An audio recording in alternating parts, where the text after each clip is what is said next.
Why, hello, everybody. It's the Music Optimist. Today I'm talking about my top 10 70s rock artists.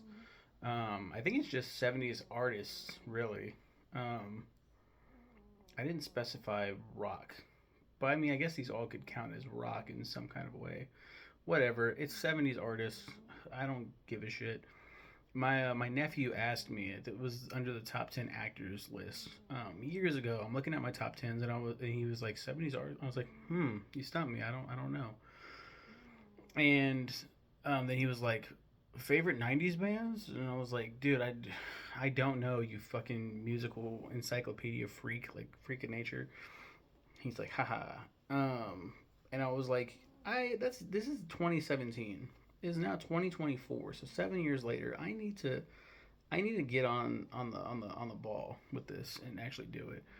So my criteria for a 70s rock artist to count as a 70s artist, because I went to like a top 100 or whatever 70s rock artists, and I was looking at, I was like, man, I know a lot of these names. Oh, he can go on here, he can go on here, but a lot of those artists actually started before the 70s. So to count as a 70s rock artist or a 70s artist, whatever, you had to have been formed in the 70s. So like the Beatles were on the list. Beatles don't count. They were in the 60s.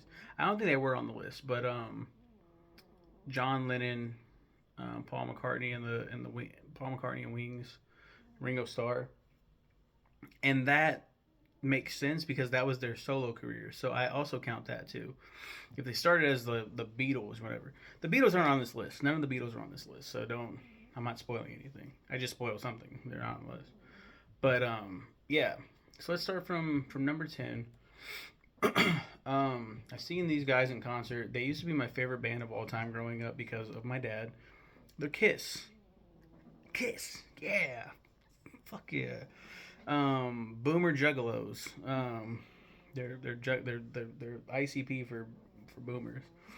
Um, yeah, Kiss is okay. They've dropped considerably down my list, but since they were formed in the 70s, they make my list. But a lot of these other artists top them easily trump them because Kiss is very, I don't know, a lot of their songs sound the same. The songs that I used to love growing up, like yeah, it's like doesn't hit the same for me anymore. I kind of outgrew them, you know. They do put on a hell of a show. Number 9 is Earth, Wind, and Fire. What's crazy about them is they did, I think they did form earlier. So it's kind of a cheat. So they started in 1969, early 1969, as as the Salty Peppers. They changed their name later on to Earth, Wind, and Fire. Um, yeah, 1970. June 6th, 1970 is when they became Earth, Wind, and Fire. So the Salty Peppers started in the 60s. Earth, Wind, and Fire, however, and that's another thing. If you change your name and that's the name you're more recognized as, I'm gonna count that as well. Nobody talks about the Salty Peppers. The fuck? Let's groove tonight. That's really what I'm going off of. Is do you remember the 21st night of... And then the other one I was singing, Let's Groove Tonight. Um, just on those two songs alone, they top Kiss for me. But they're still relatively low because I have to listen to more of them. And trust and believe, I'll be listening to every single one of these artists for my journeys, my musical optimist pessimist journeys. Number 8's Eagles. I love the Eagles. They're dope. What are they singing again? I get a lot of my bands mixed up. Slow ride, take it easy. I don't know what Witchy Woman is. Get the best of my love. Is that them? Oh, is that them? Already Gone. Ain't that a Kelly Clarkson song? Lion Eyes. Take it to the limit. Welcome to the Hotel California. Yeah. Again, you can tell that I'm just like an encyclopedia of a wealth of Eagles knowledge. But sadly, not too much. So again, they're pretty low on my list. For that reason. But there we go, Eagles. Number seven. Seven's my favorite number. Alice Cooper. I fucking love Alice Cooper. Fun fact about Alice Cooper that I had no idea. Um, he's been active since 1964. How does this count, right? He started in the band Alice Cooper. Originating in Phoenix, Arizona in 1964, Alice Cooper was originally a band with roots extending back to a band called the Earwigs, consisting of Furnier. Vincent Damon Furnier is Alice Cooper's real name, um, or his name at birth. On lead vocals, harmonica, Glenn Buxton, blah blah blah. The five named the band Alice Cooper, and Furnier eventually adopted it as a stage pseudonym. They released their debut studio album "Pretties for You" in 1969, breaking out with the 1970 single "I'm 18" and blah blah blah. After the band broke up, Furnier legally changed his name to Alice Cooper and began a solo career in 1975 with the concept album "Welcome to My Nightmare." Um, and what a fucking great career he's had. I think he was my first concert that I can remember. My first concert was not Rock Fest, Spirit Fest in 93, something like that. And I George Thorogood was there, and BB King, and some other artists, I guess. I can't find shit about it online, but I could see some people talk about it. Anyway, Alice Cooper was my first concert. I remember should not have been there. I'm up on my dad's shoulders. I'm like 4 or 5. Um, Up on my dad's shoulders. My dad's just, we're having a great time. I'm like, yeah, I can see the whole thing. I'm up there like the whole time because I'm a kid. I'm tiny. I'm like 4, 5 years old, tiny. So like I can't see shit. There's all these grown ass adults above me. So I'm on my dad's shoulders. I look over and there's a woman on presumably her boyfriend's shoulders, and she's woo, and I'm like, what, Dad? What are we doing here? What's going on? And then there's like a Johnny Darren Murphy type of shit going on stage. There's Bridget the Midgets there. Naturally, they had a costume contest. This guy came out. And he's like a big old like plushy character. He looked like a newspaper clipping character, newspaper, the funnies. He looked like one of those characters, and he comes out like out of a comic strip, and he's just swinging around a big old cock. Just I'm like, that's pretty silly, but also weird. Like, what is going on here? He sadly didn't win. I remember him looking really sad, putting his head down and going off the stage.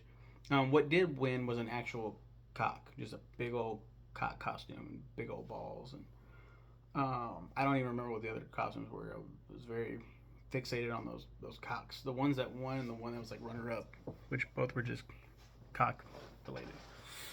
And the concert, in the concert, there was a lot of pyrotechnics, blood. There's a lot of shit right here. It says it.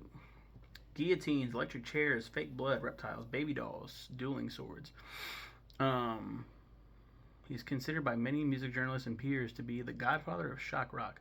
He is drawn equally from horror films, vaudeville, and garage rock to pioneer a macabre and theatrical brand of rock designed to shock audiences.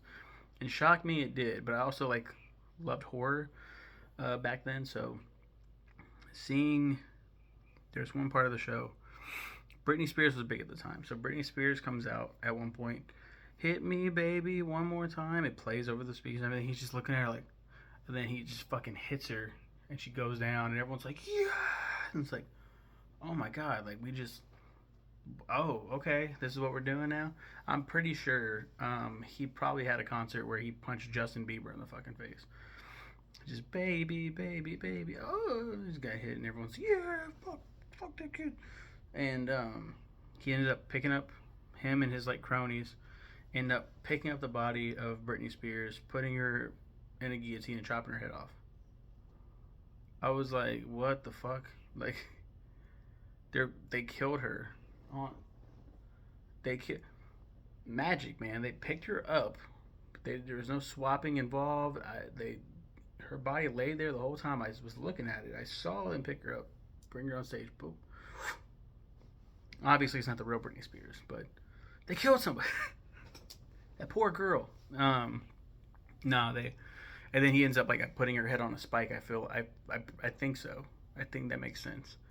It's coming back to me now. Puts her head on a spike, and then he just continues doing the show like normal, singing to her and shit. I don't know, just being weird. And then at the end of I think the end of the next song or the song afterwards, he ends up getting grabbed by his people, and he's just like, whoa, what the hell? And they put him in the guillotine, chop his head off, put his head on a spike. How are we supposed to enjoy the show now? He ascends from the stage in a all white outfit, oh, just like, and back to playing music. I can't tell you a single Alice Cooper song, but based off that experience alone, that's a number 7. Beautiful show. It was awesome. Number 6 is Blondie. I bet a lot of people were like, how dare you put Blondie above Alice Cooper? What is your problem? One way or another. Heart of Glass. Right? Isn't that Heart of Glass? I don't remember Dreaming. Call me on. That's a damn good song. Calling me on coming. I don't know what Atomic is. I don't know Rapture. And then the tide is high, but I'm holding on. That's why Blondie goes above Alice Cooper. So I'm not the kind of girl who gives up just like that. Oh no. Obviously, gotta be real honest here. You know, it's Journey. It's Journey. Journey is here. Journey is here. What the fuck is this band even now? Who are all these people? What the fuck? Former members of Santana, the Steve Miller Band, and Frumious Bandersnatch all got joined together to make Journey. Of course, Don't Stop Believing. And oh, Sherry, oh. That's about it. That's all I got for you there. So Journey is number 4. 5. Shit. 6, 5. 4 is Kansas. Kansas. I'm from Missouri, from KC, Missouri. Kansas neighbors us. I like Kansas. I fuck with Kansas on some level. Yeah, I like Kansas. Kansas band. They do Carry On My Wayward Son. Right? Yes. And Dust in the Wind. Love those songs. So number 3. Number 3. Number 3 is Electric Light Orchestra. You know, maybe I put them too high actually. ELO, Electric Light Orchestra. They're really known for Mr. Blue Sky. That's like their big hit. I know for a fact there's more shit here. There's gotta be. ELO is not that fucking. Wait, I'm gonna go to their discography and look at their singles. Oh no.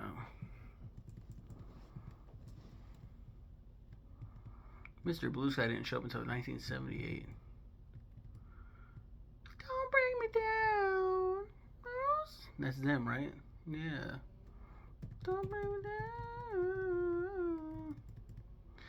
You got to do like a snake in the grass. Is that them? Wait a minute. Don't bring me down. Wait a minute. Yeah, okay. Fuck. I was about to be hella embarrassed. I mean, I already am for this list, but you know. I don't know any of these other songs. Dude. Well, anyway, number 2 is Billy Joel. Now, it's really the 1 and 2 choices are the only ones that really fucking matter for this list. I just fucking finished Billy Joel's entire discography, and he was on my top 10 male vocalists of all time. And I was like, I don't know if I mentioned it. I don't even know if I was done or not.